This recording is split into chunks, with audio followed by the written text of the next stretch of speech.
4절에서 10절 말씀입니다. 구약 성경 요나서 3장 4절에서 10절 말씀.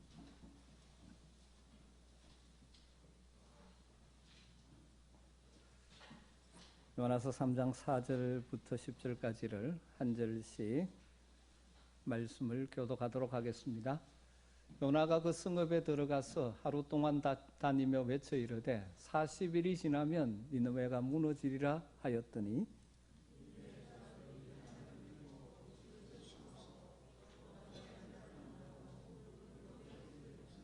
그 일이 니느웨 왕에게 들리매 왕이 보좌에서 일어나 왕복을 벗고 굵은 베옷을 입고 제위에 앉으니라.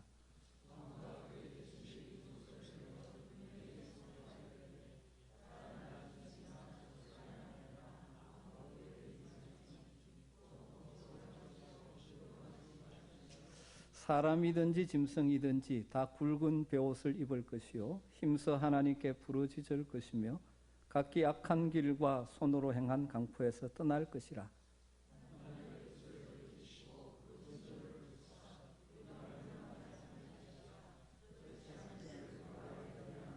같이 읽습니다. 하나님이 그들이 행한 것 곧 그 악한 길에서 돌이켜 떠난 것을 보시고 하나님이 뜻을 돌이키사 그들에게 내리리라고 말씀하신 재앙을 내리지 아니하시니라. 아멘.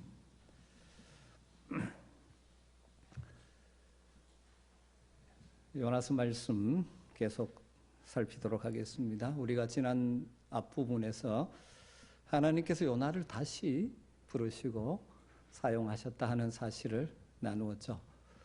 여러분, 우리 하나님은 결코 우리가 때로는 불순종하고 때로는 곁길로 가더라도 포기하시고 버리시는 분이 아니라 우리를 다시 찾아오시고 다시 부르시고 다시 사용하시는 분인 줄 믿습니다. 여러분, 우리가 다 연약해서 때로는 곁길로 갈 수 있고 불순종할 수 있지만 다시 찾아오시는 주님, 그분의 은혜로 소망 가운데 사는 것이죠. 베드로가 예수님을 3번이나 부인했지만 디베라 바닷가로 찾아오셔서 그를 지켜보시며 다시 네가 이 사람들보다 나를 더 사랑하느냐 물으셔서 회복시키시고 사명을 주셨던 부활의 주님, 여러분의 삶 가운데 늘 함께 하시고 그래서 때를 따라 하나님께 쓰임받는 복이 여러분에게 있게 되기를 주님으로 축복합니다. 다시 부름받은 요나 선지자가 전에는 자기의 생각대로 하나님의 말씀 명령을 거부하고 다시 서로 떠났던 그 요나가 이 3장에 오면서 여호와의 말씀대로 순종해서 니느웨로 가서 하나님께서 맡겨주신 메시지를 선포합니다. 그랬더니 상상하지 못했던 사건이 일어납니다. 자기가 전혀 기대하지 않았던 놀라운 일이 일어나죠. 요나가 겨우 하루를 다니면서 하나님이 주신 메시지를 외쳤는데 그 효과가 니느웨 왕궁까지 파급되었고 그 성에 있는 남녀노소 모든 사람들이 회개하게 되었습니다. 이것은 하나님의 사람이 마땅히 하나님의 사람으로서 있어야 할 자리에 있으며 외쳐야 할 메시지를 외칠 때 하나님이 일하시고 하나님의 역사가 나타난다 하는 사실을 보여주고 있죠. 하나님은 자신의 그 거룩한 뜻을 이루시기 위해서 하나님의 사람들을 부르시고 그들을 통하여 하나님이 일해 가시죠. 그렇기 때문에 우리가 우리 스스로에게 늘 질문해야 될 한 가지는 지금 내가 과연 하나님과 함께 있어야 할 자리에 있는가? 내가 하고 있는 이 일, 이 역할, 이것이 정말 하나님이 원하시는 것인가? 여러분이 정말 있어야 할 자리에, 하나님이 원하시는 자리에 있을 때 여러분을 통하여 여러분의 가정이 새로워질 것이고 우리를 통하여 우리 교회가 새로워질 것이고 하나님의 뜻이 이루어지는 것입니다. 종종 우리는 착각합니다. 내 생각대로, 내 의지대로, 내 욕심대로가 가서 있으면서 하나님이 있으라고 하신 곳이 아닌데 그곳에가 있으면서 왜 하나님 나와 함께 하지 않느냐고 일하지 않느냐라고 원망할 때가 있는 것 같습니다. 여러분, 현재 여러분이 있는 그 자리가 하나님이 원하시는 자리인 것 같습니까? 요나가 불순종의 자리에서 순종의 자리로 돌아와 하나님이 주신 메시지를 외칠 때 하나님이 그를 통하여 일하셨던 것이죠. 니느웨 사람들의 회개가 진정한 회개냐에 대한 의문을 던지는 사람들도 있습니다. 왜냐하면 그 후에 이 아수르 제국이 북이스라엘을 정복하고 그들을 포로로 끌고 갔죠. 물론 요나의 선포를 통하여 일어난 니느웨의 회개 운동이 얼마나 지속되었고 계속적인 영향을 미쳤는지는 의문스럽습니다. 그러나 분명한 것은 요나 당시의 그들의 모습은 진정으로 회개한 자들이라고 볼 수 있죠. 왜냐하면 예수님께서 누가복음 11장 32절에서 바로 이 니느웨 사람들의 회개를 가지고 말씀하고 계십니다. 이렇게 말씀하죠. 심판 때에 니느웨 사람들이 일어나 이 세대의 사람을 정죄하리니 이는 그들이 요나의 전도를 듣고 회개하였음이거니와 요나보다 더 큰 이가 여기에 있느니라. 니느웨 사람들의 회개에 대한 예수님의 이 적용 해석은 당시 유대인들에 대한 일종의 책망이었죠. 예수님 당시의 유대인들, 그 세대 사람들, 요나보다 더 크신 분이 그들 가운데 계셨음에도 불구하고 그들은 받아들이지 않았습니다. 그 주님의 메시지를 거부했습니다. 그리고 그들은 영광의 주를 십자가에 못 박았습니다. 니느웨 사람들의 회개는 바로 마지막 심판 때 그런 유대인의 불신앙에 대한 정죄로 지금 말씀하고 계신 것이죠. 여러분, 이걸 좀 우리에게 확대해서 넓게 적용하면 모든 세대의 불신앙을 책망하는 메시지라고 할 수 있죠. 여러분, 우리가 이 시대 교회에 다니고 겉으로는 하나님의 사람처럼 살아가지만 정말 하나님이 원하시는 삶이 아니라 내 욕심대로 내 생각대로 살아가고 있다면 이런 니느웨 사람들이 마지막 때에 오히려 우리를 정죄할 수도 있다는 것이죠. 그 당시 유대인들은, 특별히 바리새인들은 잘 살고 있다고 착각했습니다. 정말 하나님 앞에서 우리를 꼼꼼히 돌아볼 필요가 있는 것이죠.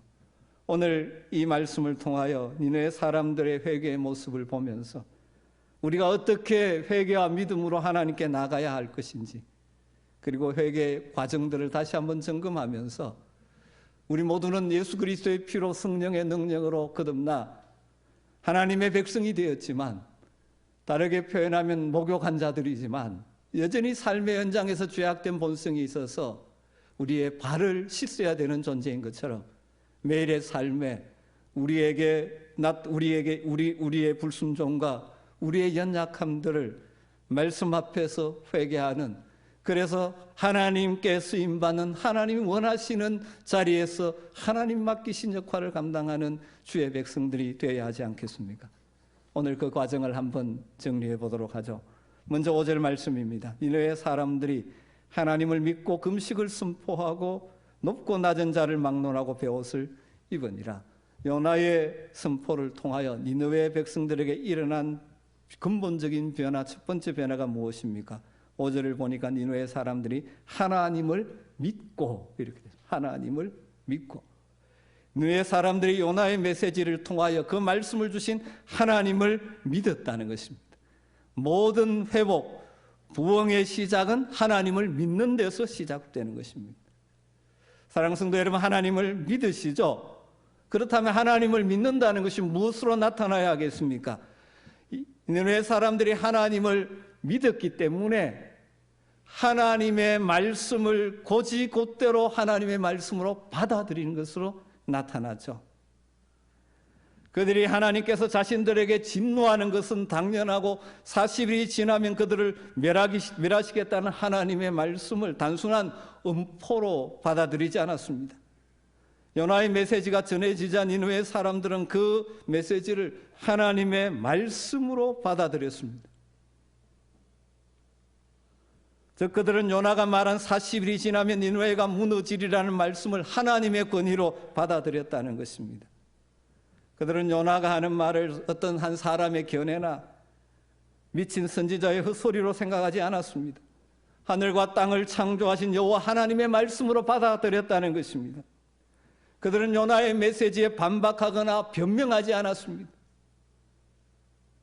그들은 창세기에 나오는 롯의 사위들이 하나님께서 소돔을 멸하시리라는 장인의 경고를 농담으로 여겼던 것처럼 요나를 비웃을 수도 있었을 것입니다. 조그만 나라, 저 먼 조그만 나라에서 온 선지자가 이 대국 아수르 대국의 수도에 와서 감히 그런 소리를 해 하고 비웃을 수도 있죠. 무시할 수도 있습니다. 그러나 그 메시지를 통하여 그들의 영적인 위험을 깨닫게 되어지죠.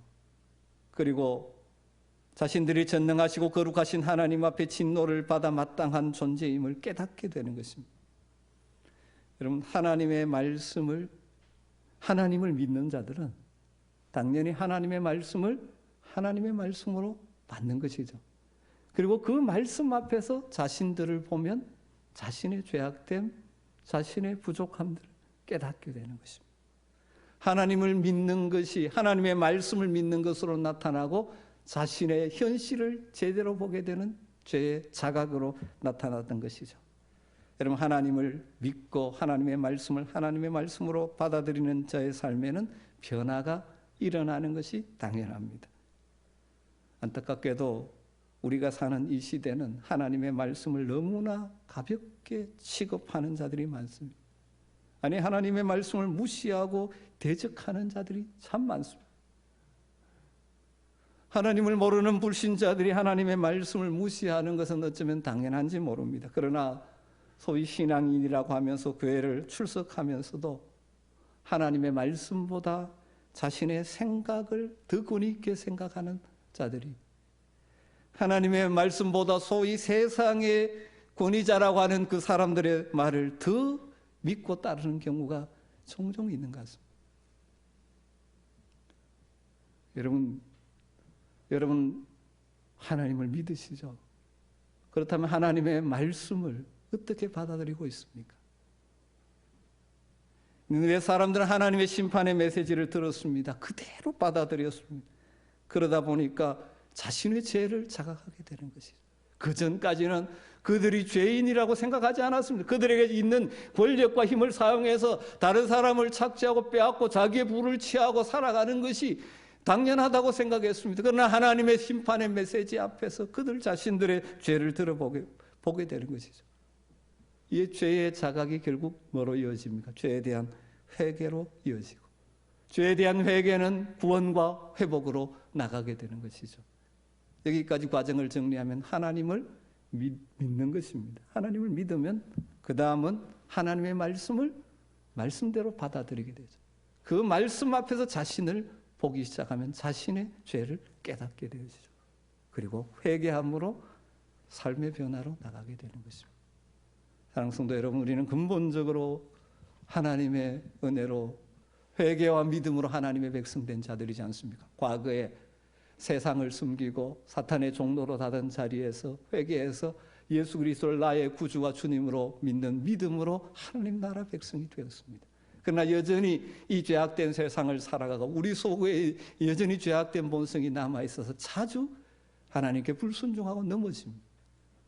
여러분, 하나님을 믿기 때문에 날마다 하나님의 말씀을 그대로 받아들일 수 있는 은혜가 있기를 주님으로 축복합니다.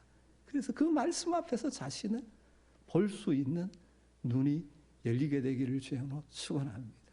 그럴 때 죄에 대한 자각, 나의 한계성을 깨닫기 시작할 때 회개하게 되고 하나님을 의지하게 되므로 구원의 길, 생명의 길을 걷게 되는 것이죠. 죄를 자각한 이들이 그 다음 뭘 합니까? 죄에 대한 회개를 하죠. 그것이 무엇으로 표현되어집니까? 굵은 베옷을 입었다고 말합니다. 5절에 보면 금식을 선포하고 높고 낮은 자를 막론하고 굵은 베옷을 입고, 6절에 보면 왕도 보좌에서 내려와 자신의 왕복을 벗고 굵은 베옷을 입었습니다. 니느웨 왕을 포함한 모든 백성이 깊이 철저히 회개한 것이죠.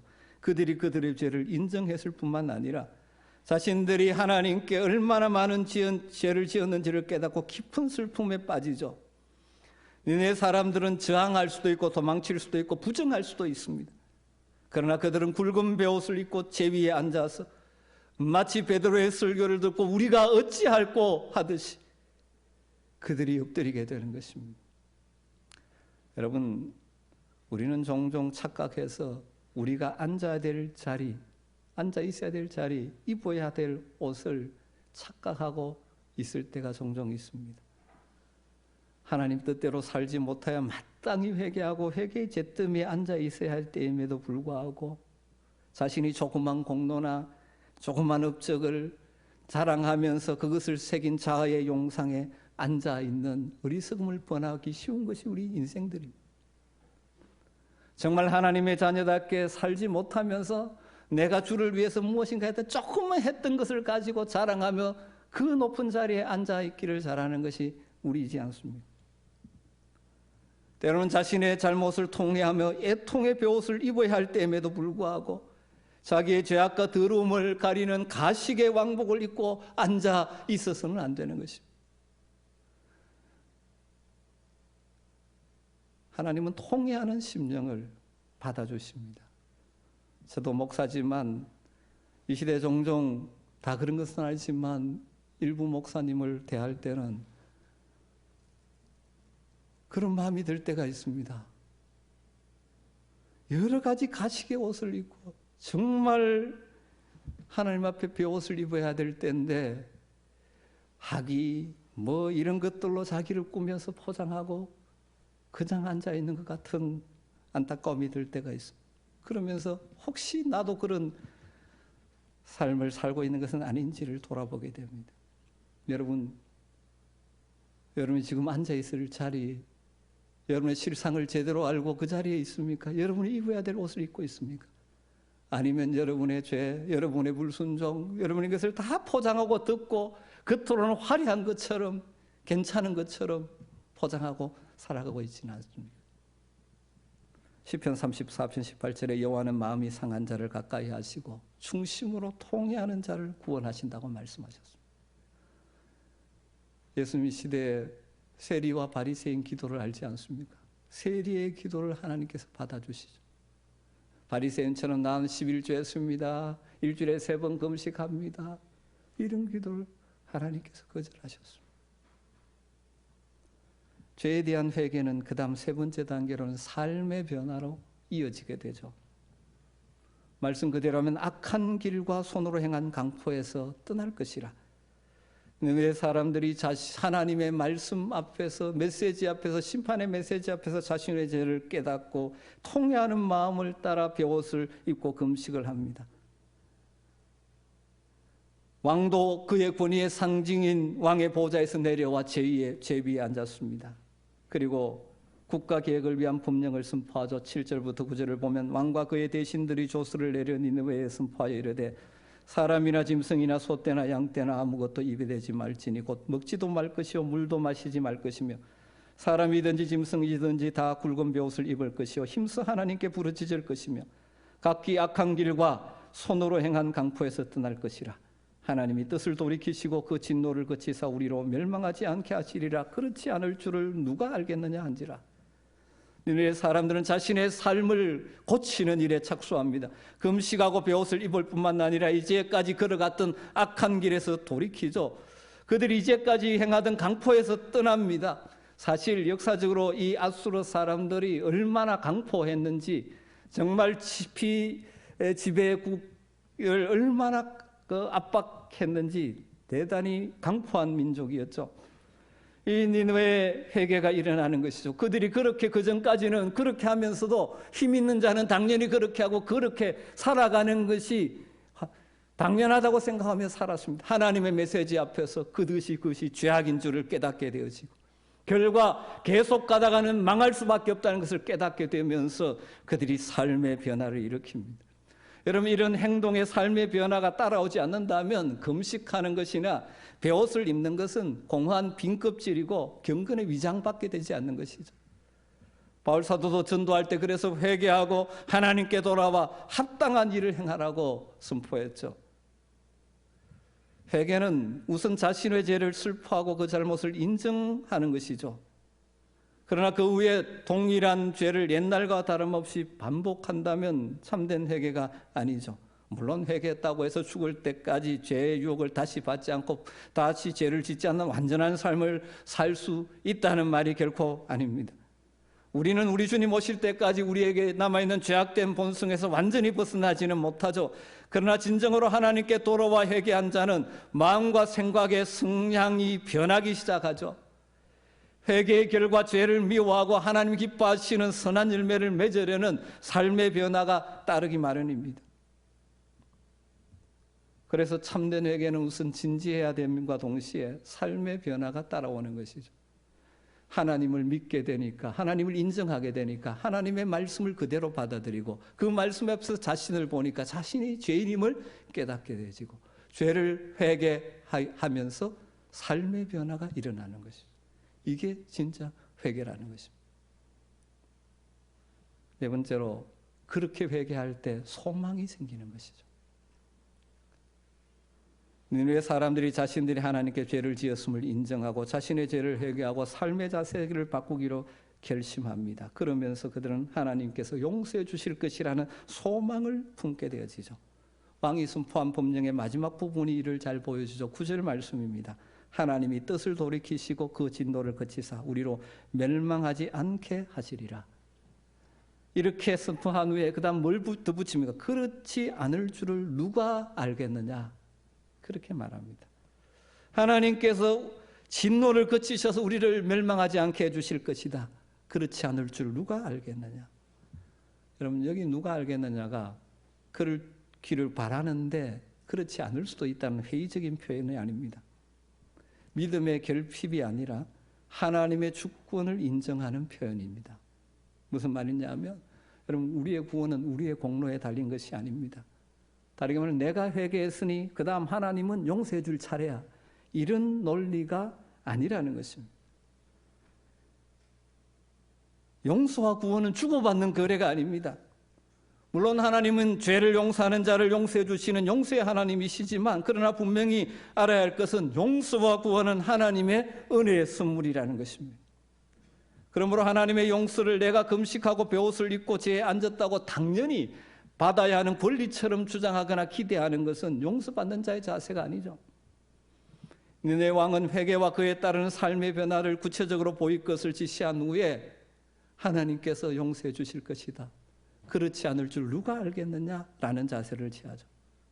이것은 금식이나 베옷으로, 그것으로 하나님을 움직이려는, 인간의 노력으로 하나님을 움직이려는 주제넘는 행동이 아니라 금식하고 회개하면서 하나님의 주권적인 능력과 자비하심에 자신을 맡기는 죄인의 겸손한 호소인 것이죠.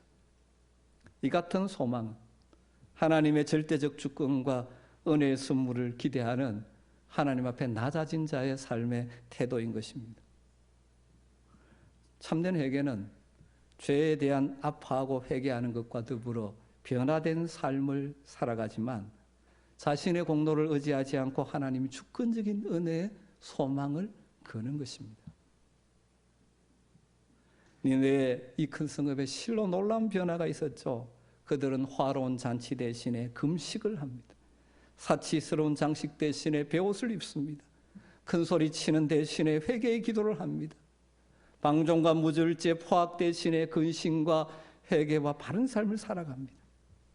물론 우리의 선한 행위 자체가 구원의 근거가 되는 것은 아니죠. 그러나 우리의 선한 삶을 통하여 우리의 회개와 믿음이 참된 것이라는 것을 드러내는 것이죠. 그래서 하나님은 입만 움직이는 우리의 신앙의 고백이나 몸만으로 행하는 금식이나 형식적으로 입은 베옷에는 감동하지 않으십니다. 그런 외적인 표현들은 변화의 행실과 연결되지 않으면 한갓 종교의식에 불과한 것이죠. 여러분, 종교적인 삶을 사는 것과 진짜 믿음의 삶을 사는 것이 표면적으로는 비슷해 보일 때가 많습니다. 그러나 엄청난 차이가 있습니다. 종교적인 삶을 사는 것은 단순히 교회의 관습과 전통을 따라 살면서도 자신의 사고방식이나 생활 자세에 별다른 변화를 보이지 않는 사람들은, 다르게 말하면 주일날 교회 와서 예배 드리고 왔다 갔다 하지만 자신의 생각도 바꾸지 않고 자신의 가치관도 바꾸지 않고 삶의 방식도 바꾸지 않는 사람들은 종교의식 형식을 하는 것입니다. 진정한 믿음으로 사는 사람들은 그 외적인 변화와 더불어 내적인 삶의 변화가 따라오는 것입니다. 이처럼 니느웨의 철저한 회개에 하나님께서는 뜻을 돌이키십니다. 재앙을 내리지 않으시죠. 용서하시고 그리고 회복시켜 주시는 하나님 모습을 마지막에 보게 됩니다. 10절에 하나님이 그들이 행한 것 곧 그 악한 길에서 돌이켜 떠난 것을 보시고 뜻을 돌이키사 그들에게 내리리라 말씀하신 재앙을 내리지 아니하시니라. 하나님은 그들이 악한 길에서 떠난 것을 보시고 그들에게 용서의 은혜를 내리셨습니다. 다시 말씀드립니다. 그들의 선한 행위가 구원의 근거는 아니지만 그들의 바뀐 선한 행위가 참된 회개의 증거죠. 역대하 7장 14절 우리가 암송했던 말씀 뭐라고 말합니까? 내 이름으로 일컫는 내 백성이 그들의 악한 길에서 떠나 스스로 낮추고 기도하여 내 얼굴을 찾으며 내가 하늘에서 듣고 그들의 죄를 사하고 그들의 땅을 고칠지라. 여러분, 니느웨 사람들의 회개의 모습과 용서하시는 하나님의 모습이 요나서 3장에서 오버랩돼서 나타나고 있습니다. 우리 하나님이 그런 하나님이죠. 죄에 대해서 징계하시고 심판하시는 하나님. 그럼 니느웨가 포악과 악독이 쌓여서 하나님이 참으시고 하시는 하나님이지만 그것이 쌓여갈 때 하나님은 징계를 선포하시는 것입니다. 그러나 동시에 회개하는 자들을 용서하시는 하나님이십니다. 이 시대 사람들은 예수님이 경고하셨던 그 당시의 유대인들처럼 마지막 날에 니느웨 사람들의 정죄를 받지 않을까 걱정이 되는 시대를 우리가 살아가고 있는 것 같습니다. 하나님의 심판의 메시지를 듣고 니느웨 사람들은 회개했습니다. 그러나 이 시대 많은 사람들은 하나님의 말씀을 농담으로 여깁니다. 롯의 사위처럼 하나님의 메시지를 인간이 지어낸 이야기 정도로 생각하고 가볍게 대하고 무시합니다. 우리가 이런 시대를 살아가고 있습니다.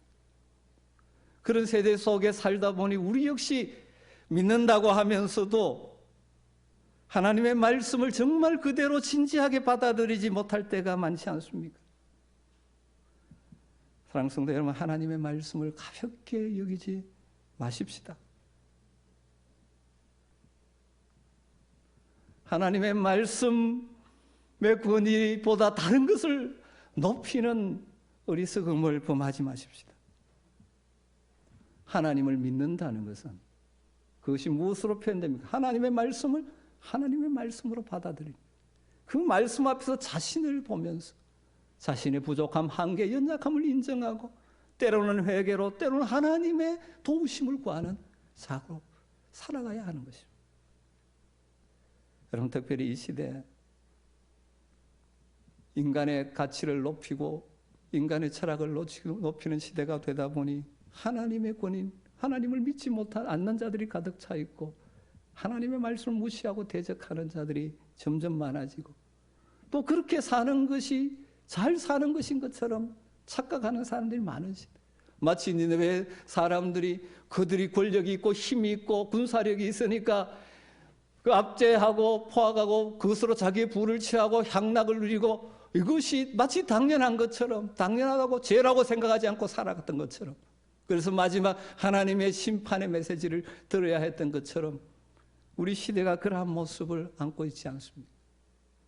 오늘 이 말씀을 들으면서 자신을 돌아볼 뿐만 아니라 이 시대를 품고 다시 한번 간절히 기도하는 믿음의 사람들이 되시기를 주님으로 축복합니다. 우리가 살아가는 가운데 연약해서 범죄 자리에 빠졌을 때, 연약해서 불순종의 자리로 내려갔을 때 진정한 회개를 통하여 하나님의 용서를 받고 하나님께 다시 쓰임받는 복이 저와 여러분의 삶이 되기를 주님으로 축복합니다. 하나님은 공의의 하나님과 동시에 자비로 우리를 대하시는 용서의 하나님이심을 동시에 바라보면서 우리의 구원의 근거가 되시는 예수 그리스도를 날마다 바라보면서 우리 속에 그분의 뜻대로 살기를 원하시는 애타는 성령의 음성에 귀를 기울이면서 믿음의 발걸음을 걸어갈 수 있게 되기를 주님으로 축복합니다. 요나서 서론에서 잠깐 말씀드린 적이 있지만 이렇게 니느웨 사람들이 요나의 메시지에 회개한 것, 전적인 하나님의 역사죠. 그렇게 하기 위해서 하나님께서 여러 가지로 일하셨을 것입니다. 역사적으로 그 시대 니느웨 아수르 역사 가운데 그 역사가들이 찾아낸 것 중에 하나는 2번에 걸친 심각한 전염병, 그리고 일식, 이런 것들이 그들에게 공포감을 조성하고 위기감을 가지고 있는 가운데 이 요나의 메시지가 하나님 역사하신 것이 아닌가, 그렇게 생각하고 해석하는 학자들도 많이 있습니다. 교만한 인간들이 스스로 힘으로 다 할 수 있으리라고 착각할 때가 많죠. 그러나 큰 재앙 앞에 서면 인간의 한계와 연약성들을 깨닫게 되어집니다. 우리가 현재 직면하고 있는 코로나19, 사실 눈에 보이지 않는 그 바이러스 앞에 우리의 연약함과 우리의 한계를 절실하게 느끼고 있지 않습니다. 또 하나님의 정확한 뜻이 무엇인지 우리는 알 수 없지만 이런 현실 앞에서 다시 한번 우리 성도들이 하나님을 믿는 믿음을 발휘해야 되죠. 다시 한번 내가 하나님 말씀 앞에서 내 삶에 문제가 없는지 점검해야 되지 않겠습니까? 겉으로는 신앙생활 한다고 하면서 하나님 말씀을 믿는다고 하면서 삶은 여전히 세상의 가치관을 따라, 세상의 욕심을 따라, 세상의 성공만을 꿈꾸고 세상의 영광만을 하나님의 이름으로 추구하고 살았던 모습은 없는가? 다시 한번 우리의 삶을, 하나님을 믿는 믿음이 있다면 말씀을 믿기에 그 말씀 앞에 자신을 돌아보며 여러분 속에 회개할 삶의 변화를 추구해야 될 요소가 없는지를 겸손히 물어보시기를 주님으로 축복합니다. 또 한편 우리의 한계성을 인식하면서 우리를 도우시는 하나님을 더욱더 의지하게 되는 은혜가 있게 되기를 주님으로 축복합니다. 그리고 이 3장에 나오는 요나처럼 하나님이 이 시대 우리를 이곳에 두신 것은 우리를 통하여 선포하기를 원하시는 메시지가 있지 않는지를 생각해 보십시오. 이 죄악된 세상, 어쩌면 이대로 계속 가다가는 하나님의 심판 앞에 서야 될 수밖에 없는 것 같은 이 세상, 그래서 세상을 향한 심판과 구원의 메시지를 외치는 자들이 되어야 돼요. 정말 이 땅에 하나님의 나라를 단순히 인간이 생각하는 이념과 제도가 아니라 정말 하나님의 나라를 꿈꾸며 소망하며 외치는 우리가 되어야 하지 않겠습니까? 그냥 둔다면 영원한 멸망으로 갈 수밖에 없는 그들에게 우리가 입을 벌려 전도할 때 우리를 통하여 하나님께서 그들을 살리고 이 땅을 회복하실지 어떻게 합니까? 결과는 하나님의 주권에 맡기고 우리가 우리의 있어야 할 자리에서 우리의 할 일을 감당하며 살아가는, 비록 이 길이 쉽지 않은 길임에도 불구하고 믿음으로 살아가는 우리 모두가 되기를 간절히 소망합니다.